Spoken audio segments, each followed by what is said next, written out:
Good afternoon, everybody. Thank you so much for joining us. Those that have traveled near and far, as it were, really excited to be with all of you today. For those of you who don't know, my name is Stephen Kohler, and I'm thrilled to be here today. We are going to be talking today about, within the context of COVID-19, how to lead through cacophony, and really looking forward to sharing a lot of best practices as well as learning from each of you as we do that. I'm joined by my better half and CMO of Audira Labs, Michelle, who's going to be assisting us today. Michelle, would you like to introduce yourself? Oh, Michelle, you're muted. Apparently, I forgot the mute button. I'm here to help Stephen out, and just if you have any questions or things you would like to discuss, if you throw it into the chat section or Q&A, we will be happy to address them at some point throughout, and I'll make sure I feed it on to him. Nice to meet you. I put on a real shirt for all of you today. So. And thank you all for joining us. Obviously, we're living in a very unusual time. So many of us obviously are working from home and are managing family obligations. So we really, really appreciate you taking time in this time to join us. So with no further ado, I'm going to go ahead and get started. Quick background on myself. I've had the pleasure of working for 25 years in a series of global leadership roles across different industries. Most of my background, as many of you know, comes from new product development and marketing. Recently, though, I've transitioned to become a certified executive coach, which I'm very find incredibly fulfilling, serving others. And then most of you know I have a huge passion for music, and you'll note that I'll make a number of references to musical metaphors throughout. Michelle, myself, and another team member, Michelle Seguin, are pleased to form what we call Audira Labs. And Audira is a leader in transformative one-on-one executive coaching, experiential leadership, development, and organizational strategy. And we look forward to sharing some best practices today as it relates to leading during COVID-19. So let's talk about why we're here. Obviously, COVID-19 has affected us all in different ways, in a number of different ways that are all kind of coming together at once. We've all been either directly or indirectly affected about personal health and safety.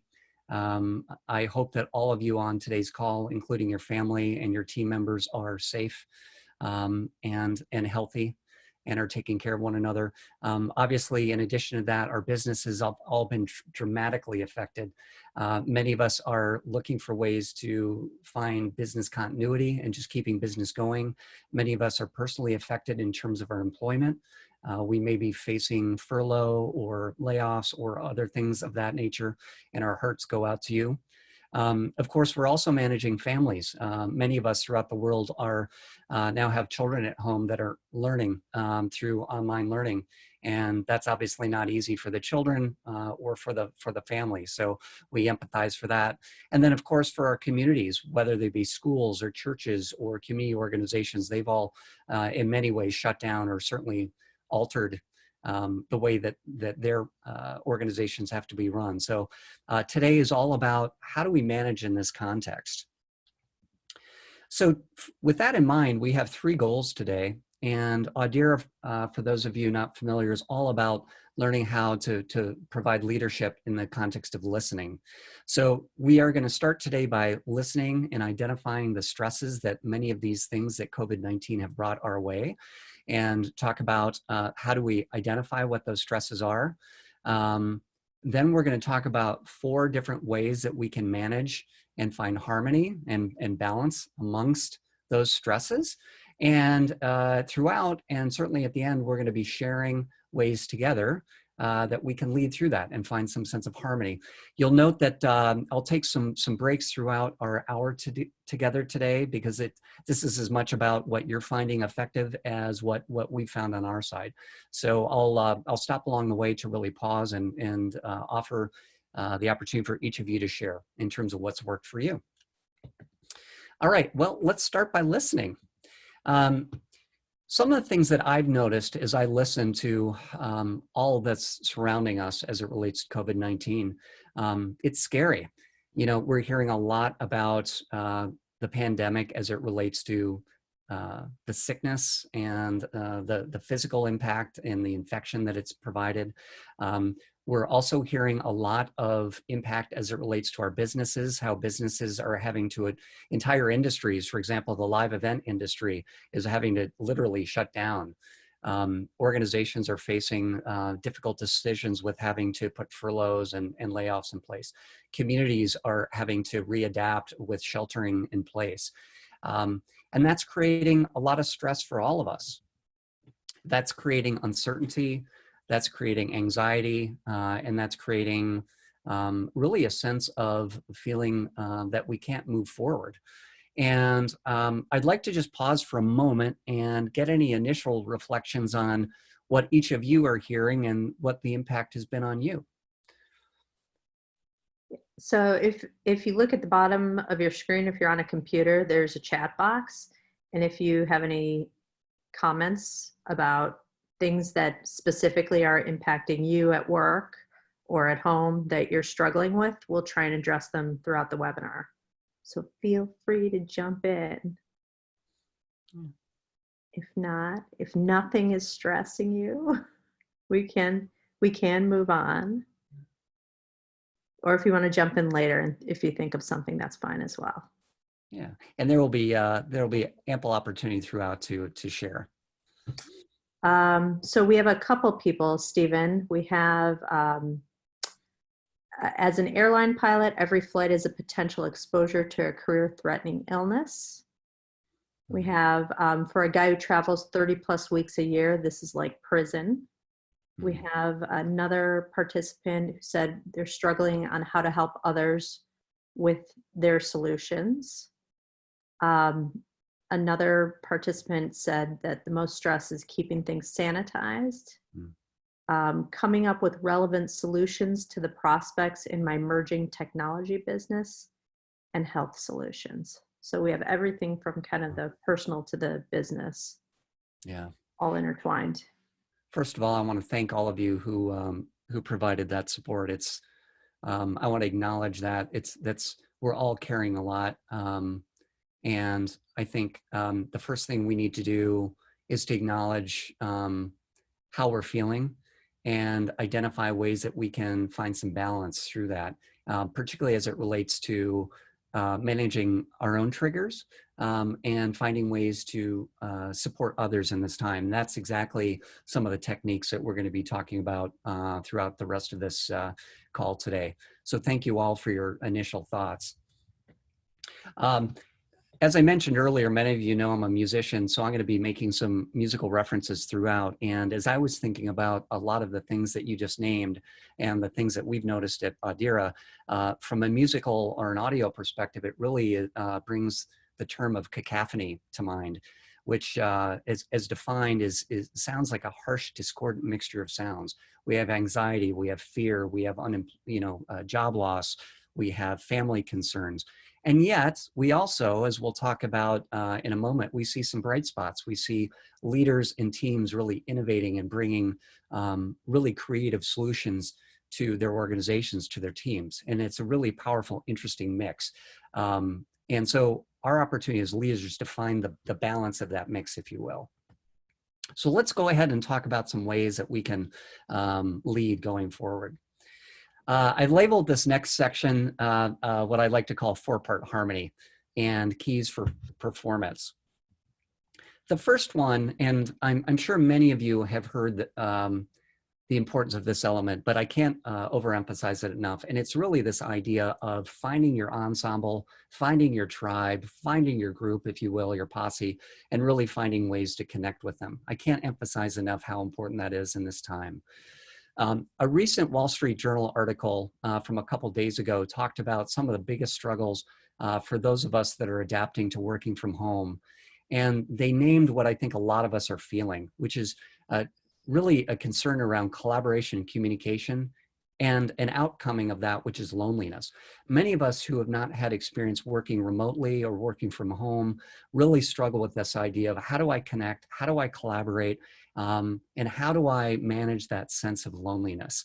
And so that's what I think is real for many of us. And the reason why it's so important to find ways to connect. So it's not, can I connect or do I connect, but it's more important in this moment, how do I connect? A recent Stanford University study that we pulled up identified that people who feel more connected to others have lower levels of anxiety and depression. They're also shown to have higher self-esteem and greater empathy for others and demonstrate more trust and cooperation. So it's really important to recognize that connecting with others is not just a theoretical exercise or check the box. It can have dramatic impact to how we manage this anxiety and stress during these difficult times. So let's talk about who and the how. So a number of us on this call, of course, are managing, finding ways to connect with different parts of our house, and so to speak. And I think it's really important that we take a holistic aspect when we're connecting.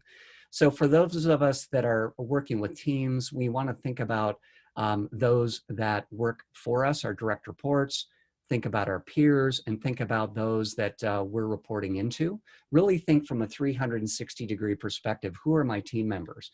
From a family perspective, not just those that we're with in our homes, but also those that may be in a different town, in a different community, or even in a different country. It's very easy to think about those that are right in front of us, but it's really important for us to think about the broader family. And then, of course, friends. And as you're thinking about your who, your ensemble, I think it's really important that you consider some questions. And I did this recently, and I'll give you some examples in a moment. Who within my team members, my family, and my friends, who might need some extra support? Who might be demonstrating some difficulty right now? Who might be feeling vulnerable? Who are those that, quite frankly, I don't interact with frequently? There's an uncle that I have who lives not too far from me that is definitely part of a more vulnerable population. And because I had not connected with him recently, I took the time to connect with him.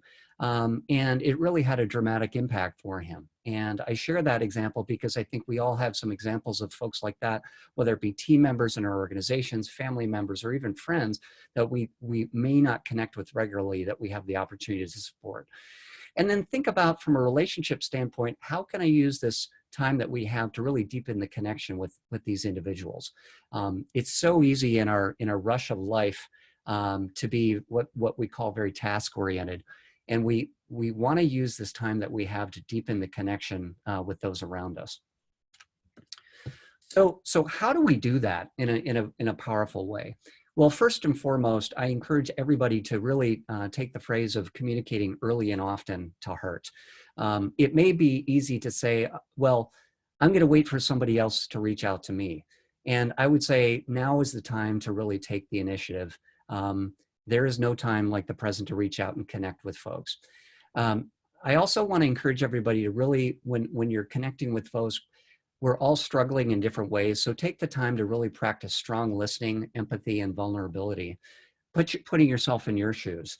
I'm a big, many of you know that I'm a voracious reader, and one of my favorite authors is Brene Brown. Many of you know that she's a expert in leadership, and she really emphasizes this need as leaders to practice vulnerability. So if you're leading a team, I would encourage each of you, or as a parent or as a friend, to start with telling people how you're feeling. Don't try to put on the brave face. Let them know how you're struggling, and I think that will really help form a deeper connection. Also, remain supportive. Practice what we like to call servant leadership, and start with the question of, how may I support you in this time? I'm a huge fan of servant leadership. There are many, many books out there, but John Maxwell, for those of you not familiar, is one of the gurus in this area. And I would encourage you to check out some of his materials, because he really takes this idea of servant leadership and takes it forward. And as we'll talk throughout the rest of our hour together, I can't think of a better time, given COVID-19, for all of us to practice servant leadership. Stephen, we had a couple people throw out some comments that I maybe you would like to address. I'd love that. Susan Keeley said, managing fear and expectations with my team as we move to a work from home organization, 2-minute walk by conversations turning into half-hour meetings on your calendar. The lines between personal and business are blurred. It might be interesting to talk about kind of that clash between personal and business right now. And then we have another one from Andrew Calhoun. He said, I think that people might be triggered by the loneliness and the exclusion, how this time might be bringing up experiences from the past. You know, I'm sure that a lot of people are dealing with that. And then one last comment from Margaret, overwhelming number of calls from her network on changing work situations between layoffs, furloughs, financial instability, unemployment benefits, salary cuts and freezes, heavily commissioned roles compromised, zero bonus expectations, lack of resources, suddenly managing teams remotely. So, you know, I think there's that kind of mix of personal and business colliding thread throughout those that you might like to talk about. Thank you, Michelle, and thank you, each of you, for those comments. We are all living that. You named a number of important things: the blur between personal and work, the triggers that many of us are facing given the news, the changing expectations in work environments. These are things we're all facing, and one of the things we'll talk about shortly is how to manage and kind of balance a lot of these. The first thing I want to address, because it's is literally, how do we balance this work and home aspect? We as humans greatly find routines incredibly helpful. And one of the things that I like to talk about, although I don't have a slide specifically on it, is this idea of creating structure and calendars. One of the things I would encourage each of you, and I'm happy to talk offline about this, is how each of us, particularly as these two worlds kind of collide, how we can create some structures and routines in this new way of normal. And it could literally look like carving out part of your day for your team, part of your day for your family, and then part of your day for yourself. But really being mindful and intentional about how you create that kind of structure and routine, given that so many things have kind of opened up. I'll come back to that a little bit later, but thank you for naming that. Real quick, I know there's been a ton on the internet about this next topic, but I just want to touch on it because it does relate to one of the comments somebody mentioned. In no point in history have we had more technology available to us to do this kind of connection that we've talked about. We have Zoom, we have Skype, we have FaceTime. I really want to encourage all of you to find platforms that work for you. Of course, we have phone and text, and we have platforms like Microsoft Teams, and I'm sure many of you are already using that. But more importantly than the technology, it's finding ways that we can connect in a way that's meaningful, given that so many of our routines have gotten blown up. So I'm going to talk briefly about some of these new ways and a quick case study of how a couple of us have done this successfully so far. So three things that I've found to be incredibly helpful. In the old world, of course, many of us from a work standpoint had team meetings or huddles, and many of those were physically in conference rooms. They may have been daily stand-ups.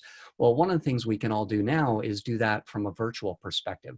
So a number of organizations are now using Zoom and other types of digital platforms to practice daily and weekly huddles on a virtual basis. And people are finding that kind of regular routine that they used to have in a physical domain, in a virtual domain, really helpful, because they've got that sense of continuity that has been disrupted. So I would encourage each of you to find ways that you might be able to find a daily touch base, a daily huddle, or some kind of connection through that. Another thing that I found really helpful are what are being established as virtual office hours.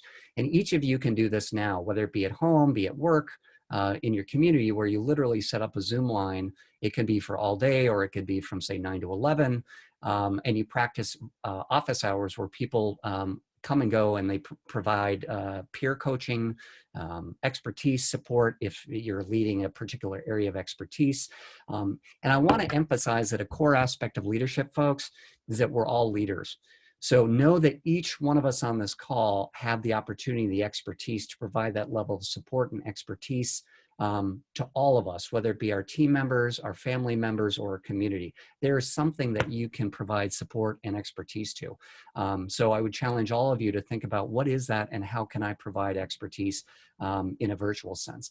And then most of us are starting to hear about something fun that I've now had the opportunity to do twice. Michelle and I both have a virtual happy hours, where literally a glass of wine, some chips and crackers, whatever it is, you get some friends, your team members on, and you do a virtual happy hour. I've done this musically, I have done this with drinks, and it can really be a nice kind of stress reliever.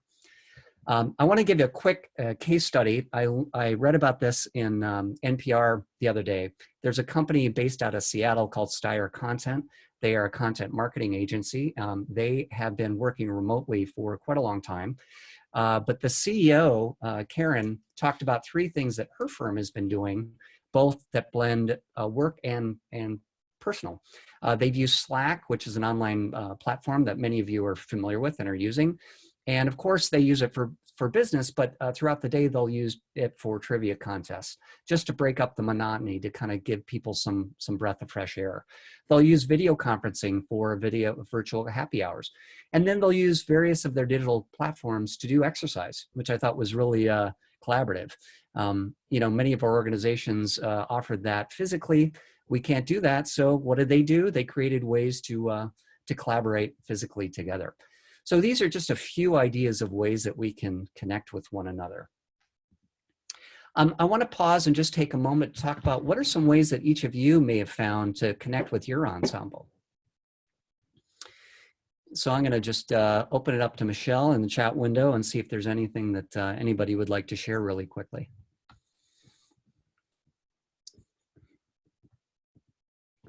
So far, I'm not seeing much, but I'll give one of my own. How about that? Awesome. I'll go first. Thanks, Michelle. You know, Stephen talked a little bit about the virtual happy hours, and what I personally thought was most effective with that is it wasn't really necessarily meant to be talking about business. It was just an opportunity for us to check in and connect and talk about, you know, how our work lives and personal lives are colliding, and e-learning with our kids and how smooth it's going or not, and how to kind of manage your space. I think everybody's seen that video with the guy who's being interviewed on the BBC with the kid coming in behind him, and then his wife comes in and grabs the kid. We're all kind of living that now, and you know, having flexibility and being able to deal with it has been in some ways kind of nice. So that's at least been my experience. You're not having to worry about feeling you're unprofessional. We do have a couple of comments now. Joe said, pick up the phone and call direct to let them know they are not forgotten. Love it. So straightforward, right? But love it. Perfect. Another, Jeff says, a secret Facebook page that allows employees to ask each other for help or to address issues that affect everyone that no one maybe wants to discuss publicly. So thank you, Jeff. Great call. Facebook groups and other kinds of groups are a great way to reconnect. One of the best things that I've emerged over the last couple of years from a leadership perspective is this idea of communities or pods, and these are simply ways that each of us can find those around us that have similar interests, similar objectives, similar plans, and create an ongoing dialogue. It can be through Facebook, it could be through email, it could be other kind of virtual platforms, but literally leverage the ability to kind of connect with groups and maintain that connection. Meet regularly, once a week, once a month. I'm part of several of these kind of tribes, and I can't tell you how important they are to provide a level of support and community. We as humans need that level of community and support more than ever. So and thank you for your, just a quick question for you. How important do you feel it is to have one-on-one interaction versus getting the team together? Great question. Of course, my answer, as you might suggest, is an and. I think it's really important for us as leaders, whether it be leaders at home, at work, or in our community, to do both. we need to provide that kind of one-on-one connection to those, again, be it direct reports, peers, our managers, our family members who may be struggling, and finding ways to bring people together as in a group environment, whether it be our entire teams to provide that sense of leadership, continuity, purpose, be our families to provide that level of support, and our communities. I would challenge each of us to think about how are we both leading on a one-on-one basis and as a team right now. That's needed more than ever. Okay, we have a few other comments. Susan talked about having standing half-hour meetings 3 times a week to chat with people in her team. Lena talked, oh, I love this idea. She talked about a friend created a Happiness for Humans Facebook group where they share positive posts about music, books, cooking, images, things like that, just things to pick everyone up. Awesome. Jeff said, everything is tribal. Be sure to tap into the wisdom of your professional tribal elders, someone who has kind of been there, done that before and been through a recession. Margaret said for recruiting and coaching, stepping up video conferencing, given that you can't meet in person. And Jody likes the Happiness for Humans idea. So that's awesome. We got some good comments there. And a couple things that each of you mentioned. First of all, thank you for your comments. And what showed up for me as you were mentioning that is this idea of let's crowdsource, guys. Like whether it be, looking to our team for support or throwing questions, ideas, suggestions out. Like we as a species are so innovative. Let's continue to leverage that kind of co-creation and crowdsourcing because we need it now more than ever. So thank you for that. All right, let's go to part 2 of our 4-part harmony, and that is all about charting your path. The author, Simon Sinek, that many of you are familiar with, is really famous for a quote that I really find to be so important, which is start with your why. Times like this really provide an opportunity for us to step back and really ask what is truly important in this moment. And so as we're thinking about ways to manage through this discord or this cacophony, it's really important to take a step back and say, what's important right now? I've got a couple quotes that I want to show for everybody. I'm a philosophy major, as many of you know, so I couldn't let this quote from Friedrich Nietzsche pass. And he says, "He who has any why to live can bear almost any how." And that really speaks, as we can tell, about the importance about really reconnecting with our purpose and our values in times of challenge. There's a book that some of you may know. It's a dark one. It's a tough one, but I encourage you to read it when you can. It's by Viktor Frankl, and it's called Man's Search for Meaning. And it's essentially a book about how Victor, when he was a prisoner in a concentration camp in World War II, despite the horrific circumstances that he was bearing witness to, still was able to find meaning in everyday life. And I found that book can be incredibly motivating in times of challenge like this, because it's really important for all of us to really reflect within ourselves and with others to find what is that purpose that really provides opportunity for us right now. So let's talk about a few different ways that we can do this and a couple of examples where organizations are doing that today. We talk a lot about mission, vision, values, certainly in corporate America, but I want to challenge each of us to really think about this in a more substantial way. I want to say that I'm not talking about putting some words on a poster here. I'm really talking about taking time now that we have a little bit of time to reflect and really think about, okay, what is my personal mission as a leader, whether it be in my organization, at home, in my community? If it is an organization, what is our true purpose? And let me challenge to say that it has nothing to do with shareholder value. It has everything to do with what kind of value do you want to create for the world, whether it be your clients, your customers, your employees. So mission, I want you to think about what is that ultimate purpose? A vision. Ask yourself, where am I headed? What is our shared path that we're headed on? Really, at the end of the day, what do we want to have created? And as you're thinking about those two things, a really good place to point is, what are my values? What are our shared values? What do we believe? What are the things that we want to hold on to at this time? And I often say it's important to ask yourself, what do you not want to pursue as you're thinking about what are the things that I want to make sure do not get in the way as I'm charting my path. I've got a quote from Miles Davis that I thought was really important when we're thinking about charting our purpose, and that's the following. He says, time is not the main thing, it's the only thing. And of course, in music, time and tempo is a really important factor, but more importantly, from a life or a visioning perspective, it's the fact that we have very limited time on this planet. And it's really, really important that at this point, we really take a step back and say, okay, what do I want to do with the time that we have? So from a reflection standpoint, looking ahead, ask yourself, how will I want to have spent this time? What is most important to me, to my team, to my organization, to my community, to my family? And how and what do I feel is most important at this time? If you really take a step back and think about those questions critically, and then think about how you want to spend your time. You know, a few moments ago, we talked about balancing this work and this home. A good way to start with that as you're putting your calendar, your structure, and your routines together is thinking about, okay, looking back, how will I have wanted to spend this time and what do I want that output to look like?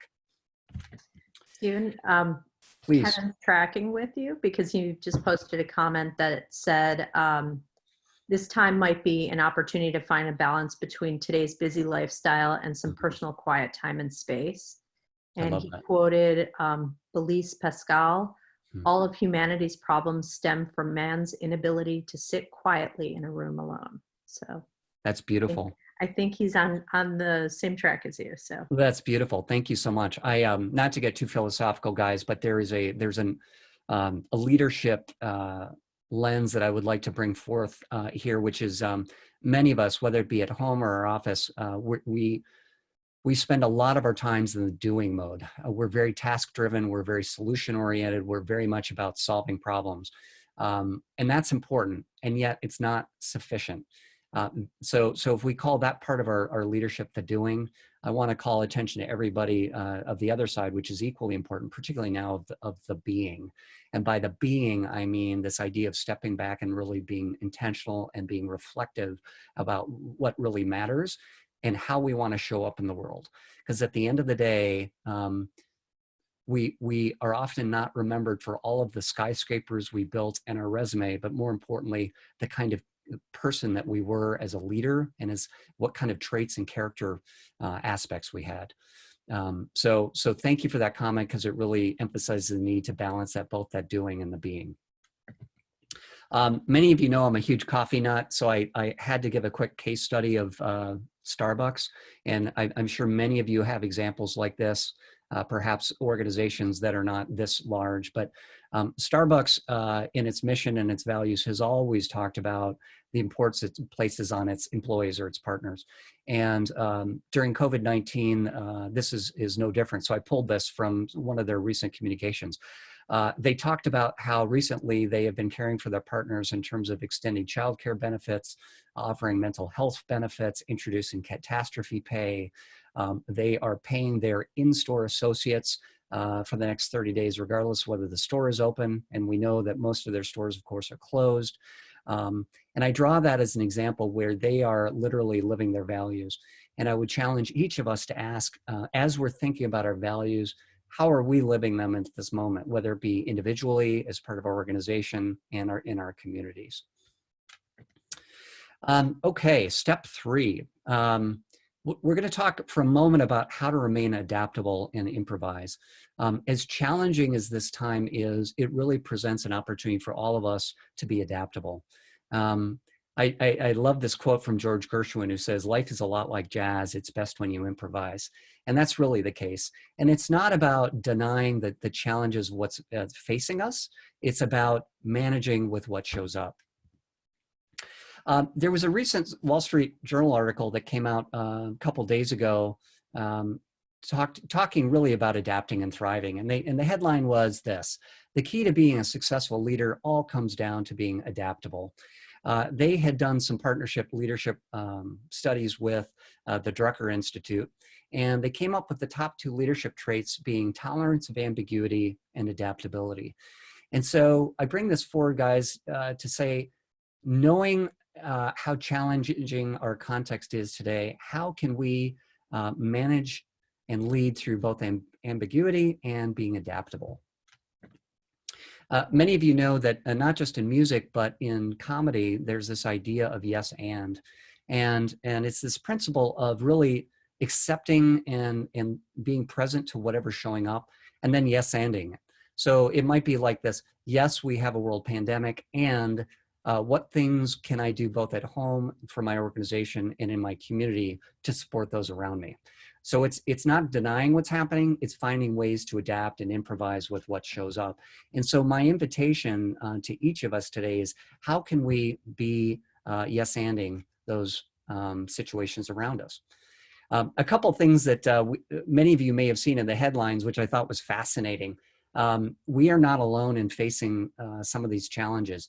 Isaac Newton was famed as having to work from home in the 1600s during a plague of that time, and was famously noted as coming up with many of the laws of gravity as a result of that time he had at home. So I love this quote that he had to work from home and he used his time wisely. So I would ask, how are each of us using our time at home, and to what extent are we taking advantage of it? William Shakespeare was noted, because there was a plague during his time, of how he used his time evidently to write parts of King Lear. Music, many of us are musicians, and I think we're all enjoying the amount of powerful music that's showing up on the internet and other types of creative. So I would ask ourselves, how are we being adaptable and being creative in this time? There's a lot of shredding in our household. There is a lot of shredding. But Please. Jody jumped in and she talked about how she's using this time to build her knowledge base in her particular industry. So I think that's a really great example of what you're talking about. And I'm wondering if anybody else has any examples of how you're using this time to kind of dig into certain things that you maybe hadn't had time for before, in order to build your knowledge or your bench strength in certain areas. If you do, hop on and give us some comments. Please do. And while you're chewing on that, guys, here are 4 or maybe 5 examples that I brought from the internet. I'm finding fascinating how the automotive industry, as an example, is dramatically shifting their R&D and manufacturing production to create ventilators and masks. I mean, that is an amazing example of innovation. Brooks Brothers, for those of you who have not seen, which is obviously has many expertises in fabric production, are using their clothing expertise in fabric manufacturing to create masks. Abbott Laboratories, for those of us here in the Chicago area, have just created a 5-minute virus test for COVID-19. For those of us that are musicians, there is a nonprofit emergency relief organization that is creating what's called Live from Living Rooms, where musicians are literally putting on concerts in their living room to raise funds for those affected by COVID-19. And of course, last but not least, one of my favorite brands, Krispy Kreme, I read, is donating a dozen donuts to healthcare workers. These are just a few examples how organizations from a variety of industries is adapting, improvising, and using their expertise to serve others. So a number of our panelists have talked about the importance of adaptability, and Jeff talked a bit about how special forces in the Army are known for their creativity, and that they're often called masters of chaos for creating order where there was none. So I think that was an interesting note. And Margaret said that she's definitely using the time to dig into doing some writing, both for business writing and personal journaling. So all worthy endeavors. I love those examples, and particularly I love the idea of chaos or cacophony or discord. At first blanch, of course, it can be viewed as something that there's nothing we can do with. And then when we really start listening, we can start to ask ourselves, well, what's possible, right? So with that, I would offer a number of questions as we're thinking about a lot of the chaos and discord that we're facing. ask yourself sincerely, what opportunity presents itself during this challenge? What value can I or we offer in this moment? And how might we pivot? There's a book that some of you may be familiar with that I just completed, and I absolutely love it. It's called The Power of Moments. It's by Chip and Dan Heath. And it really talks about how leaders and organizations have used moments much like this to really lead in new ways. It's about taking the opportunity on the business side to really delight your customers when they run into a challenge. You know, customers, I think we've all had the experience of, it's not so much when things go wrong, it's more about the organization that really, when something went wrong, they went above and beyond to really make it right and delight us. We've seen leaders do the same thing where everything's falling apart and that leader really stops, thinks about how they can serve us around us in this moment. So really think about what opportunities does this moment provide each of us in this moment. All right.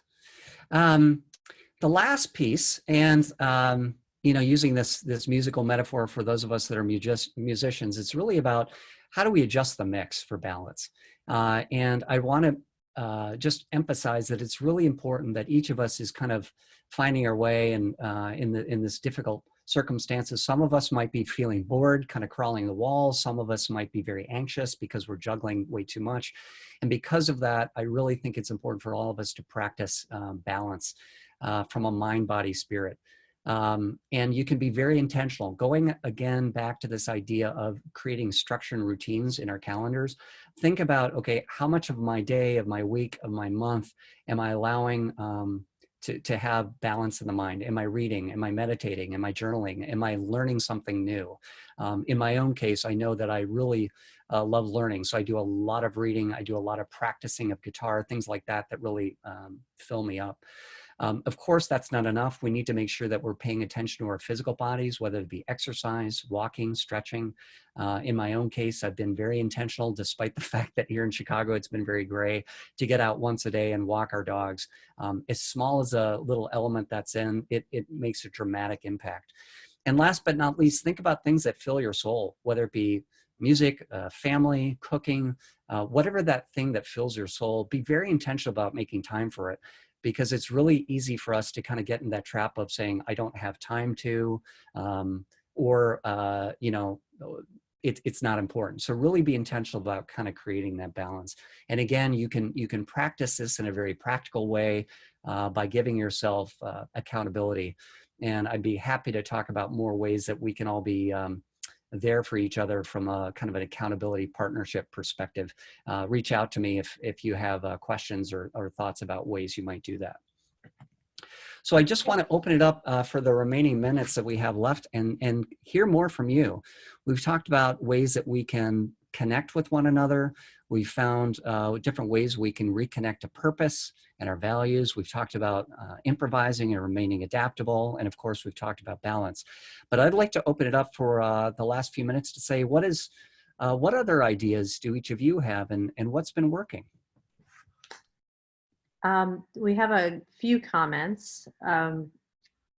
Andrew talked a little bit about really focusing on building his knowledge in his professional space. And the fact that he's going to be preparing for a speaking opportunity for a global online summit on brain health. So outstanding. I think those global online summits we're going to see more of those, and figuring out how you can fit into that is definitely something we should all be looking at. And real quick, Michelle, sorry to interrupt, but just on Andrew's point, first of all, thank you, Andrew. For those of us that have a passion for learning, there are so many online digital subscription platforms popping up, some of which obviously you can pay subscriptions for, many of which are free. I really encourage those of us that get fulfilled by learning to check those out. There's Masterclass, there's platforms like Lyra.com, there's YouTube, of course, but there's so much out there. There's ArtistWorks. Really, there of course are language learning platforms out there. There is more content available for those of us that enjoy learning than ever before, as well as kind of reading platforms. So really encourage you to check those out. Great idea, Andrew. Thank you. some other suggestions on that point is Kevin talked about lynda.com, lynda.com. And they have a ton of online classes if you want to learn how to use Photoshop or PowerPoint or, get better at any of those various tools. I know they have a lot of stuff there. And he mentioned that he can access it through his local library. So, it's a way to kind of get free access to some really great learning content. Great call about the library. Thank you.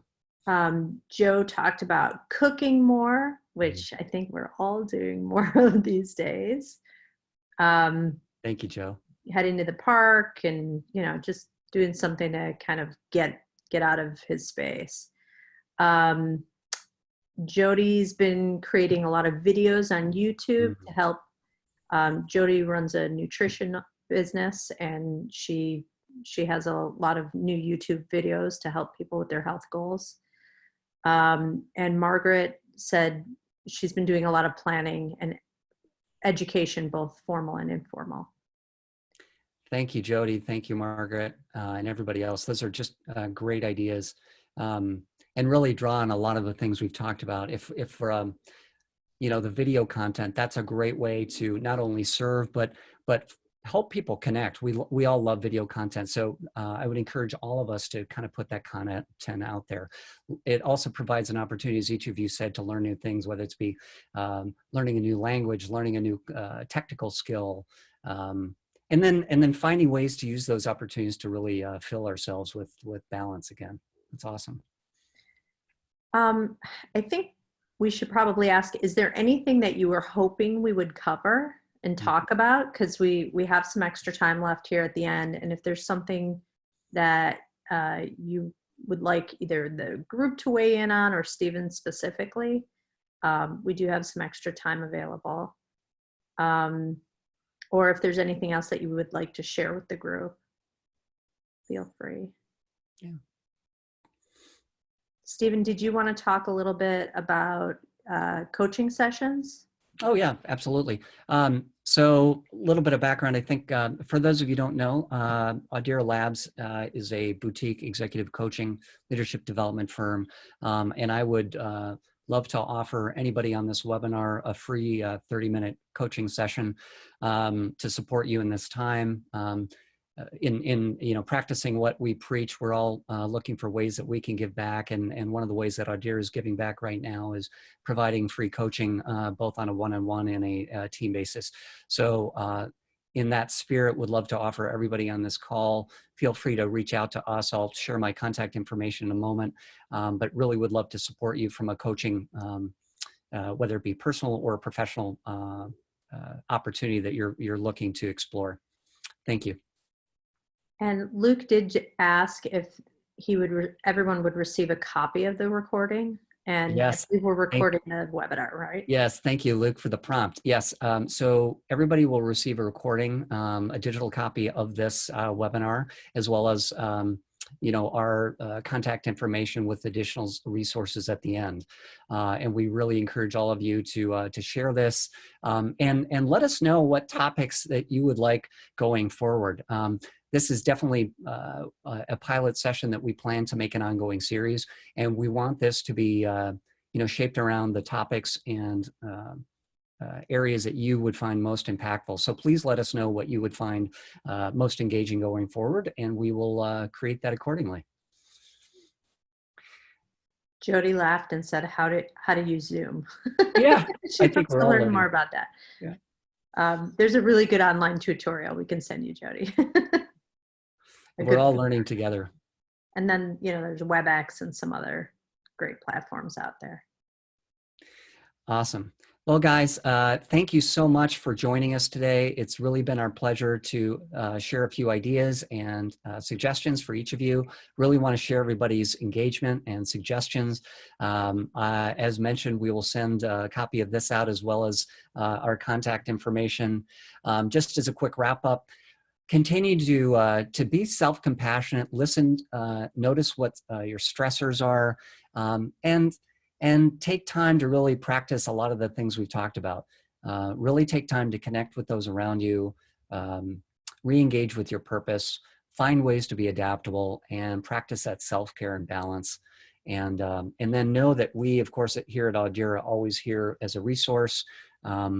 Here's my contact information, and we wish you all the best and look forward to connecting with you next time. Thank you so much, and hope everybody is staying safe.